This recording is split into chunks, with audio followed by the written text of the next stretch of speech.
जो भगवान ने दी हुई सबसे इंपॉर्टेंट चीज थी उसको आप खुद मैनिपुलेट करना शुरू कर दिए। क्योंकि ड्यू टू प्रेशर सराउंडिंग ये सब चक्कर में आपने सिर्फ एक ही किया कि अपने भावनाओं के साथ इतना खिलवाड़ किया, जैसे बोलते इतना कंफ्यूज हो गए कि उसको रास्ता आपने कभी ढूंढने की कोशिश ही नहीं की। जो चीज को लाइफ टाइम लाइफ होनी चाहिए, आज भगवान ने रिप्रोडक्टिव सिस्टम सिर्फ एक को ही दी है, फीमेल को। यानी अगर आज धरती पे फीमेल ना रहे तो यकीन मानिए आने वाले 50 साल में दुनिया में कोई इंसान नहीं रहेगा। एलोपैथी आपको सिर्फ सिम्टम्स का इलाज दे रही है, आपको सिर्फ आज का ट्रबल कम कैसे करना है यही बता रही है, आपके बीच पे काम नहीं होगा है। और सडनली मम्मा का बिहेवियर टोटली चेंज हो गया। टोटल यानी जो बच्ची पहले खेल रही थी, आके गले मिल रही थी भाई के साथ सबके साथ, सडनली मम्मा बिकम्स, ए क्या कर रही है तू, पागल हो गई क्या, ऐसा कर वैसा कर वैसा कर।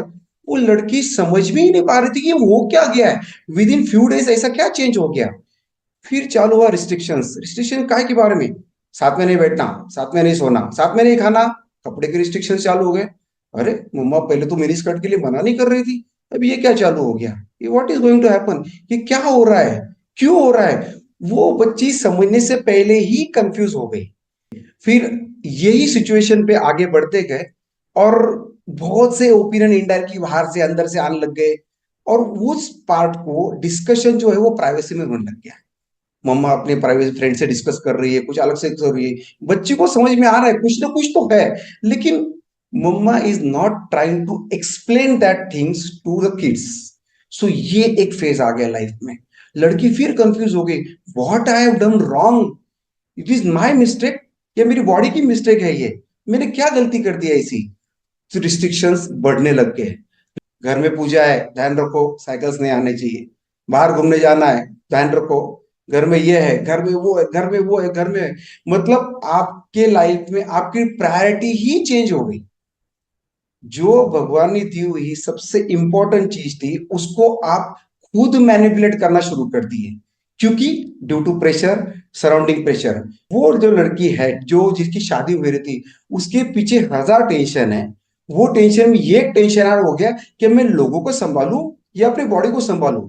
तो उसने आसान क्या समझा, चलो लोगों को संभालना तो मुश्किल हो रहा है, मैं बॉडी को ही संभाल लेती हूँ। तो बॉडी को संभालना मतलब क्या हो गया, चालू हो गए कॉन्ट्रासेप्टिव पिल्स, चालू हो गए मेडिकेशंस, चालू हो गए ऐसी ऐसी चीजें जो कभी आपने लाइफ में भी सोची नहीं होगी। और उसके साथ साथ चालू हो गई सेकेंडरी और बीमारियां, जैसे कुछ खाने से एलर्जी हो रही है, अरे नहीं ये सूट नहीं कर रहा है, अगले महीने नेक्स्ट ट्राई करूंगी। फिर आपकी प्लानिंग चालू हो जाती, कब फंक्शन है, कब जाना है, कब जाना है, मतलब दिमाग में सिर्फ एक ही चक्कर घूमना चालू हो गया कि मैं मेरे प्रॉब्लम्स जो प्रॉब्लम नहीं है, जो आपने इनडायरेक्टली एज ए आपके ऊपर बम्बार्ड हुआ है, वो प्रॉब्लम्स को आपने प्रॉब्लम समझना शुरू कर दिया।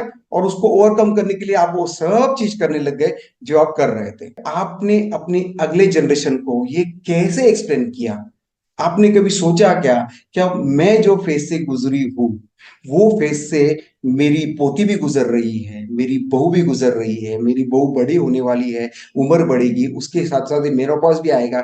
जो मेरे साथ हुआ वो मेरे फैमिली के साथ नहीं होने चाहिए। ये प्रोसेस में हम कभी गए ही नहीं। मतलब हर बार आपको टोका गया है, कभी आपने टोका है, कभी आपको टोका गया है, और अल्टीमेटली यही साइकिल कैरी हुई। जो चीज को लाइफ टाइम लाइफ होनी चाहिए, आज भगवान ने रिप्रोडक्टिव सिस्टम सिर्फ एक को ही दी है, फीमेल को। यानी अगर आज धरती पे फीमेल ना रहे तो यकीन मानिए आने वाले 50 साल में दुनिया में कोई इंसान नहीं रहेगा। तो जो चीज को आपको हैप्पीनेस फील करनी चाहिए था वो चीज को आपने हैप्पीनेस नहीं फील किया, ये सबसे बड़ा डिसलाइक था। अभी डिसलाइक के साथ साथ क्या हो गया, आपने रिजेक्शन भी किया। कैसे रिजेक्शन किया, रिजेक्शन इन द सेंस, मेरे बड़े भाई को तो कोई रिस्ट्रिक्शन ही नहीं है, काश मैं लड़का होती, मेरे बड़े भाई को तो कोई रिस्ट्रिक्शन ही नहीं है, वो कहीं भी बाहर घूम सकता है, किसी के साथ भी एंजॉय कर सकता है, काश मैं लड़का होती। आपने आपके फीमेल होने को रिजेक्शन किया। एलोपैथी आपको सिर्फ सिम्टम्स का इलाज दे रही है, आपको सिर्फ आज का ट्रबल कम कैसे करना है यही बता रही है, आपके बीच पे काम नहीं हो रहा है। यानी गुरुदेव हमेशा कहते हैं कि कर्म सिद्धांत में हम बीच पे काम करते हैं। अगर मुझे कोई पेड़ नहीं चाहिए तो मैं उसकी टहनियां काटूंगा तो नहीं चलेगा, मुझे उसके बीज को खत्म करना पड़ेगा, और बीज को खत्म करना मतलब ही कर्मा पे काम करना। तो ये सब आपकी जो लाइफ का साइकिल्स है, ये आपके सिर्फ 3 लेवल पे काम करता है, 3 ही कर्मा पे काम करता है। मैं आपको बहुत कर्मा नहीं सिखा सकता, वो गुरुदेव बहुत अच्छा सिखाते हैं अपने सेशंस में, पर मैं आपको कर्मा से रिलेट करने की कोशिश कर रहा हूँ। आपने हर जगह सिर्फ सिर्फ इमोशन से डिस्टर्ब किए हैं। आप जब टीनेजर थे तब भी आपके इमोशन डिस्टर्ब हुए, आप जब चाइल्डहुड में तब भी आपके इमोशन डिस्टर्ब हुए, आपकी शादी हुई इमोशन डिस्टर्ब हुए, आपके बच्चे हुए इमोशंस डिस्टर्ब हुए, आपका मेनोपॉज आया इमोशंस डिस्टर्ब हुए। ये सब चक्कर में आपने सिर्फ एक ही किया कि अपने भावनाओं के साथ इतना खिलवाड़ किया, इतना खिलवाड़ किया, जैसे बोलते रहे इतना कंफ्यूज हो गए कि उसको रास्ता आपने कभी ढूंढने की कोशिश ही नहीं की।